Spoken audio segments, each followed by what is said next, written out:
All right, welcome to our final first-round news conference of the evening as Vanderbilt falls to Baylor 80-63. The fifth-seeded Bears will move on to a Sunday game against fourth-seeded Virginia Tech at a time to be determined.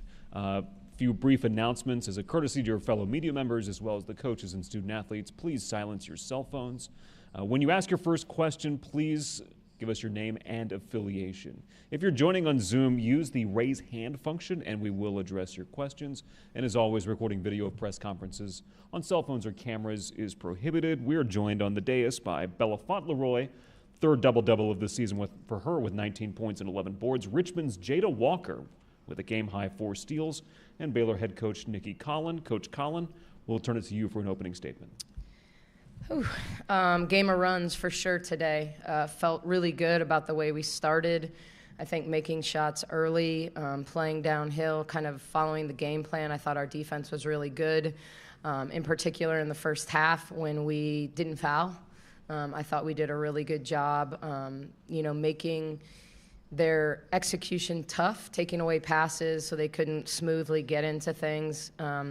And it's as well as we've shot. I'm 9 for 21 from 3. If we take away some of those kind of at the end, I thought that created separation, especially Bella making open shots, Jana making open shots. I thought we did a good job moving the basketball and getting it to the most open player. They played some zone, they played some man, but ultimately we did a really good job on our ball screens of reading, playing downhill, and really started with Jada. And I just thought Bella was good all the way around all day. Let's open it up to questions for the student athletes. And we'll go second row. Zach.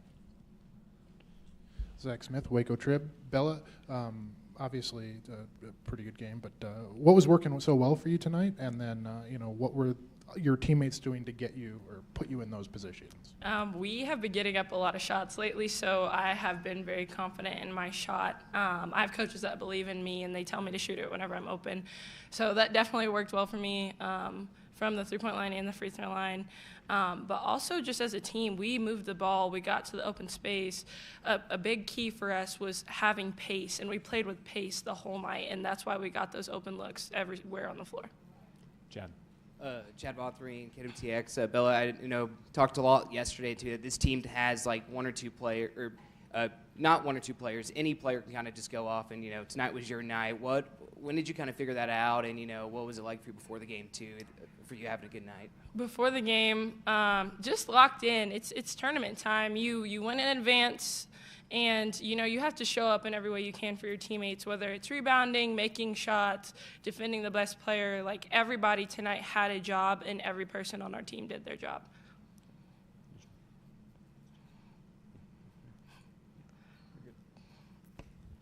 Jada, how much more confident do you feel right now than you did even, a month ago? Really confident. It's tournament time. We've been playing, we've been preparing and practicing. So at this time, it's just time to perform, time to execute, and whoever does that the most wins. So we did that today, and that's why we won. I guess I should have said individually confident. Like, do you personally feel like you're playing better now than you were not that long ago? Definitely. Like she said, we've been in the gym. We've been shooting. We've been getting shots up. And we've been preparing for every game that we're going to play. So I've been really confident. I know 8 turnovers in the second quarter kind of made that game a little bit closer heading into the second half. What was the conversation like in the locker room before third quarter? Stop turning the ball over. Literally just, we were rushing. What worked so well for us in the first quarter was that we played with pace, but we played to the open person, and we slowed down enough to make those reads. The second quarter, we kind of were like, okay, we want to hit home runs, and Coach Nikki always says, hit a single or hit a double first. You don't have to hit a home run every time. So just slowing down and making those open reads, finding those people, helped us stop turning the ball over so much.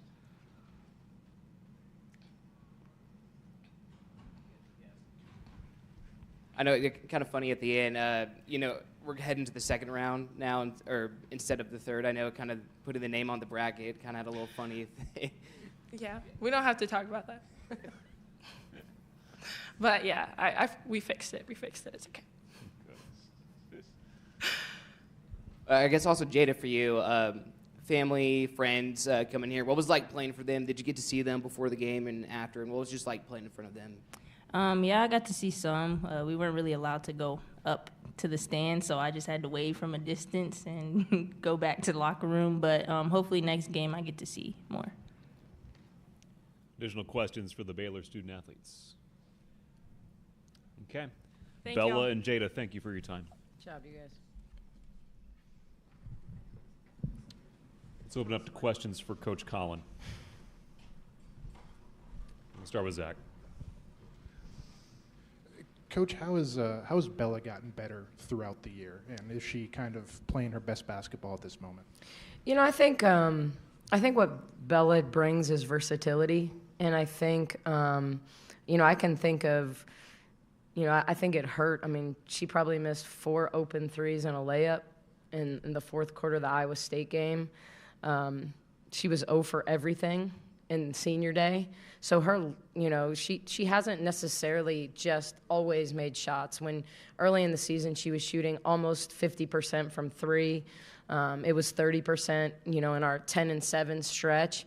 And so I think her getting back in the gym is a really powerful thing. Seeing the ball go through the basket, I thought early, getting her an early shot against their zone. We did a good job of playing against their matchup and getting it swung to the open player. And I thought we shot them out of the zone, and I thought the second quarter our turnovers were a result of they really ramped it up and got into their switching man-to-man and made passes a little tougher and sped us up. And we had some travels and, we got ourselves caught in tight spaces. And I think the thing about Bella, even from her freshman year to her sophomore year, is she understands a little more who she is, and she just gives us such good position versatility. Like, she's capable of getting 11 rebounds every game. She doesn't always, but that's always the challenge. I think she's got this unique ability to not just shoot the ball, but she can bounce up.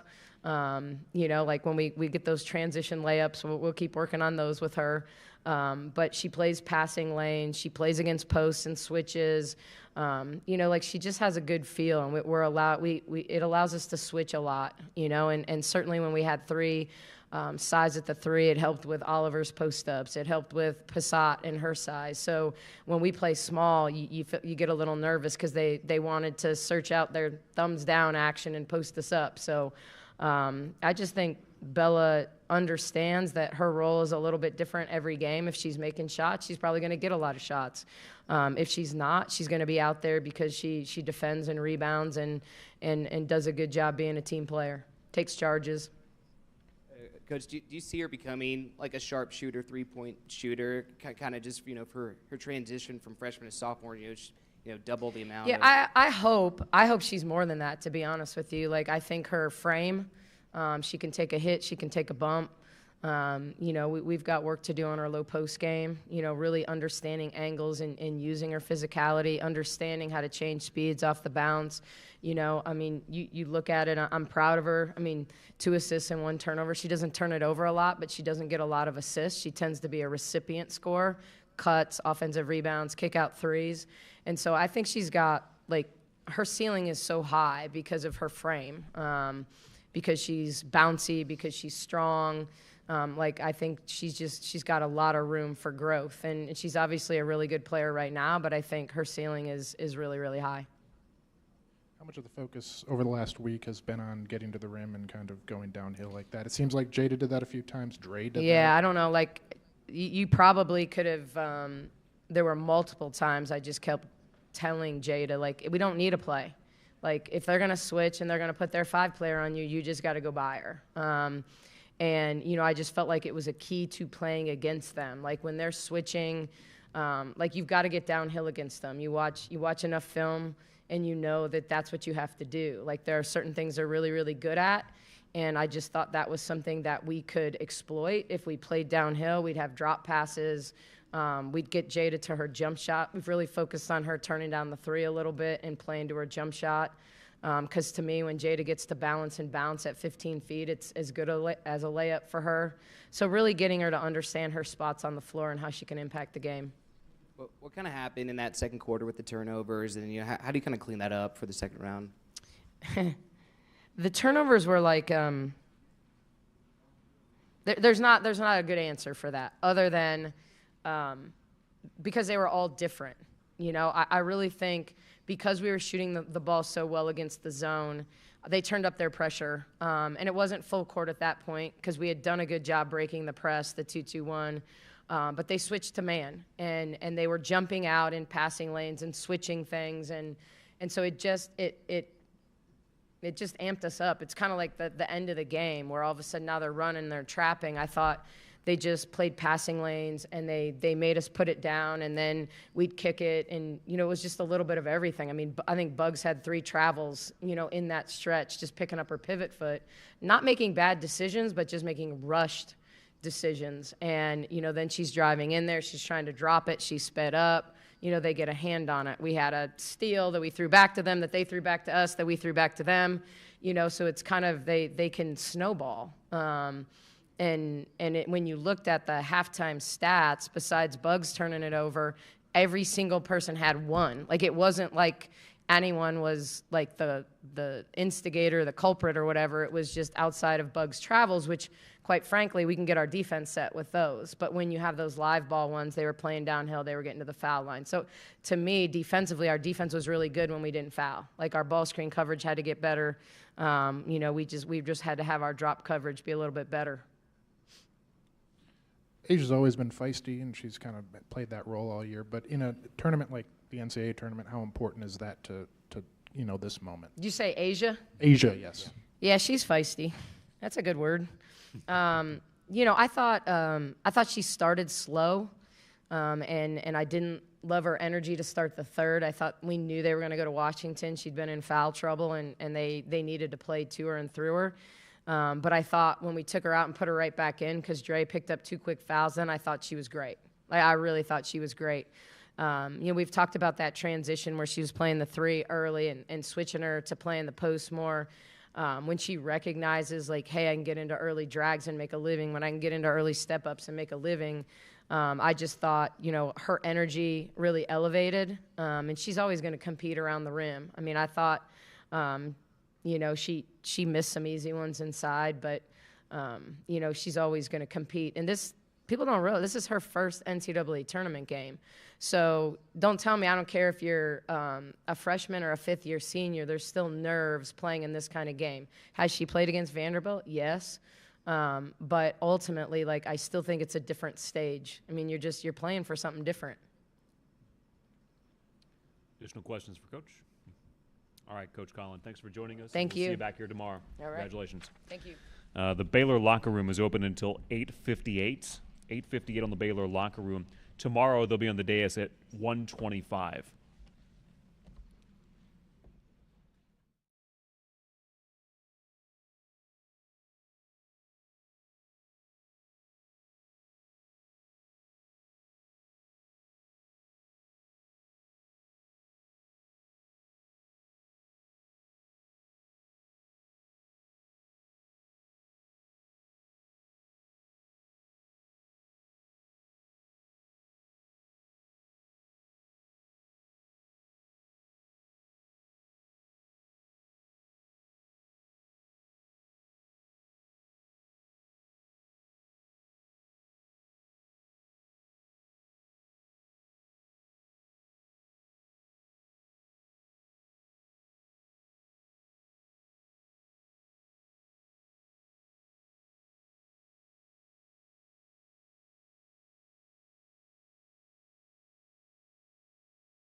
Welcome to the stage.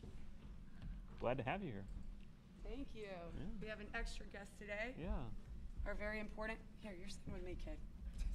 This is Mason, Hey, Mason. my 5-year-old. Also at 37 commit to Vanderbilt. Okay, so everyone back off. All right. We're honored to have your presence here, Mason, on the dais with us. So Joining us from the Commodores, Jordan Cambridge, Anna Moore, Mason, and head coach Shay Ralph. I'll turn it to Coach Ralph for an opening statement. Well, first I want to congratulate Baylor. I thought they played as well today as I've seen them play in a long time. And that's how you want your team playing in March. So they looked great. I know Nikki's excited to be able to move forward. They've also had a great year, so congrats to them. I look forward to watching them compete. I'd also like to say, while I'm disappointed, obviously, in the loss, because you come here to win and we prepare to win, and we were here with a purpose, I'm really, really proud of my team. I'm proud of our university. I'm proud of our program. I'm really proud of the two young ladies you see sitting up here for different reasons. I mean, I want to give Jordan Cambridge her flowers. I already got the tears out, so I'm going to do real good, okay, with not crying. But she, when we got to Vanderbilt, and we talked a little bit about this the other day, Jordan was one of the few people in the room that said all she wanted to do was win. And she meant that in a bunch of different ways, but she's never been to an NCAA tournament. And she's a heart, soul, and engine of our team. I know that she's been driving the bus for a long time, so to be able to be here and see her achieve one of her goals as a basketball player, and this is her last basketball game, was a joyful moment for me as a coach, but also I'm just really happy for her because I don't know that there's another player that deserves this moment. And I appreciate her investment in Vanderbilt and in me and building this program. Ayanna Moore came off a really rough year last year where she was playing like a pro, and then her season was taken right from underneath her. There's a lot of different ways that players can respond to that. But she did it in the way that you would hope. You know, I hope one day if anything bad happens to this one, adversity is going to strike. That's one thing that's guaranteed. She'll respond the way Ayanna did, and that she'll fight her way back to doing what she loves to do, to being a great teammate, to understanding what it looks like to be great at anything, sports, school, family, business. It's all the same. So we coach basketball, but we're trying to help them understand what it takes to be great in life. These two women here are huge, amazing, incredible ambassadors for our program. I couldn't be prouder of them and our team. And I'm looking forward to next year because this is just the beginning, guys. It's a stepping block. It's a building block. We're going somewhere special. Hopefully, we were able to show just in the couple games we played that and represent Vanderbilt in that way. But again, I couldn't be more proud to be the coach of this team and to represent Vanderbilt in the NCAA tournament. I'm grateful. Well said, Coach. We'll open it up to questions for the student athletes. We'll go with Aria here. Yeah, Jordan, how much did this whole run mean to you with it being your final game today? I'm going to start by saying any emotion that I have is not sadness. Obviously, I'm disappointed, but I'm really, like Coach Ralph said it, I mean, I'm really proud of this team because nobody thought we'd be here. Only the people on our campus thought we'd be here. We knew we'd be here. I knew we'd be here. And I'm proud of how far we got, and I'm proud of the way that we continue to fight through adversity. And I'm proud of myself because 6 years, oh my gosh, it's been a long time, and I've been through a lot. And even this year, it was really hard for me. And nobody except for the people like in our program knows, like, sorry, Yana. Nobody knows what I had to do just to be able to step on the court every time. And I wouldn't have had it any different way. For my sisters, for my coaches. It was just really special, and obviously I'm like upset that it ends here, but like I'm proud and I'm excited that I get to start the next phase of my life because it's time. And I'm super grateful for Coach Ralph and everything that she's taught me and everything that she's helped me accomplish and all of those things. So thank you to my coaches and to my teammates and to my mom. I'm really proud, and I'm really happy for this team and this program, and I know that they're going to like be very special, do great things, and I can't wait to come back and watch and see how successful they're going to continue to be because we have a great leader running the show, and obviously we have great players coming back, so I'm excited for them. Yeah, so for those your younger teammates who are coming back next year, What do you hope that they take from this year's run to go forward into the future? That we're capable. Now we can do it. And I think this year, everything that we went through as a team showed that now we know what it takes. And obviously, there are some things that we could have probably done better and cleaned some stuff up. But, I mean, it was a first experience for all of us. So I think going into next year, as they begin to prepare and take some time off, get some rest, as they come back in the summer, it's just going to be like, we know what it takes. And we know that it's going to take June 1st or whenever they come back. And it starts then. But I think Coach Ralph and everyone else is going to have them prepared for the moment. And I think that they're going to go even further next year, without a doubt. Ayanna, can you talk about what it's like to play with a leader like Jordan Cambridge? I mean, gosh, where do I start? Jordan's great. She's like the perfect role model to have on the team. Okay, so I'm not gonna get emotional. This is not what I do. Just like through everything, my injury, she was right there in my corner. On the court, through all the injuries, all the battles she's gone through, she still gave everything she could give. And like, she's just an excellent person. She took me under her wing, took everyone in that locker room under her wing. She's never been here, but she still showed us the ropes, what it's like to be on Vanderbilt's campus, what it's like to be an athlete under Vanderbilt. And like, she's just amazing. She gives her all, gives her everything, day in and day out. We'll go to Andrew Wilf here on Zoom. Andrew, you are unmuted.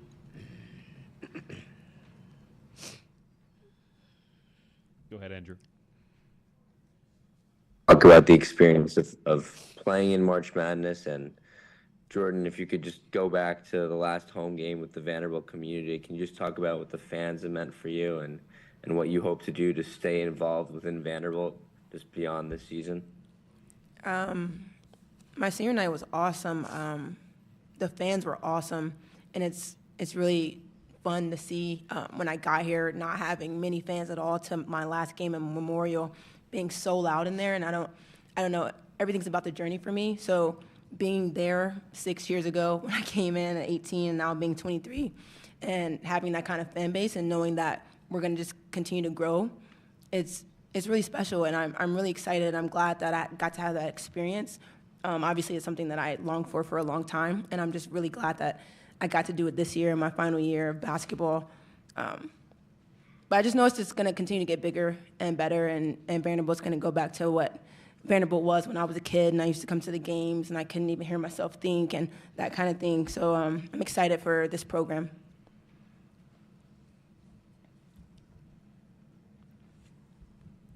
Any additional questions for the Vanderbilt student-athletes? Ayanna and Jordan, congratulations on a great season, and thanks for being here with us. Thank you. Jordan, congratulations on a great career. Thank you.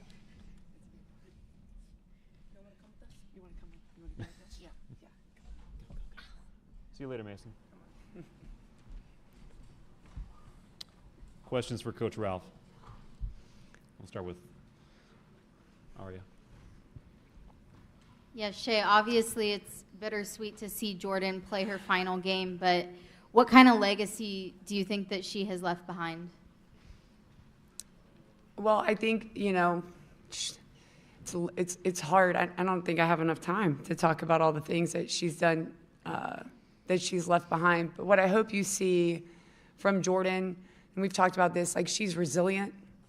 And there hasn't been a kid that I've coached, and I've been doing this a long time, we won't talk about years, but that's gone through more than that kid. And it would have been really easy. The easy choice when we got here would have been for her to go somewhere that was a sure thing, right? Because she knew her years were limited, her time was limited, her experience here hadn't been the best to that point, and for a bunch of different reasons. But she didn't do that. She invested, she took the road less traveled. And I think that's one of the reasons that I respect her so much, the legacy that she leaves. It's not easy to do what she did. And we connected because I kind of did the same thing. It would have been easy for me to stay where I was until the sun set on my career. But I wanted to be able to do something that had never been done before in a holistic way. I think you can win at a really high level, and I think you can do it by helping your kids grow into more than just great basketball players. You can do it with humility. You can do it with grace. You can do it with empathy. You can do it intensely, all the things. And that's how she is. And so right away, from the first day we met, her and I connected on that. And through all the ups and downs, because there's been a lot of them. There's been a lot of them here. She has stayed true to who she is. She stayed true to who we are at Vanderbilt and what we represent. And there isn't a kid that has given more of herself to a program and a university than Jordan Cambridge. So hopefully what our players are seeing is what it looks like when you risk it all. You go all in for something and you have a goal, and no matter what, no matter if you reach it or you don't, because I know we wanted to win today. We wanted the opportunity to continue to play in the NCAA tournament. But no matter what, she's going to rest her head tonight knowing that she gave everything she had. And, and I think that once the sting of this goes away, she's going to feel really great about that. She'll have no regrets. There isn't one thing that kid could have done more. And as the players behind her in our locker room, the recruits that we have that are coming in, when they talk to her, they get the sense. And that's why you hear Ayanna talk about her that way. That's why you see our program being built quickly, is because we have a leader in the locker room like Jordan. That's the legacy she'll leave. Yeah, and what do you hope that the younger players, the ones who do come back next year, end up taking from this year's run? I think the biggest thing, like Ayanna said, we're capable, but I'm hoping the experience that we had at the NCAA tournament shows them what it takes. You can't just come here and say, now we're ready. There is a level of intensity that you have to bring every day to training, to classroom work, to individual meetings and workouts with coaches, to the passion that you have and the will that you have to win. You got to be that. That's got to be who you are. Because everybody in March is fighting for their lives. And I'm hoping the experience today shows them and ignites a fire in them that will stay consistently lit. Because, listen, our season was like this, right? We've had wow, and it was like, oh my God, what's happening? Five-game road streak or streak in the SEC where we just didn't look like ourselves, even throughout the course of games. Hopefully what they take is hey, we can do this, and we weren't even at our best. What does it look like if we go all in like Jordan Cambridge and we prepare all in every day? What is the greatest thing we can conceive to happen? How do we maximize our full potential? And I'm hoping the experience of the whole year, but specifically of the NCAA tournament, lights that fire consistently in my players. This group as a whole, can you talk about why they were so special to coach this year?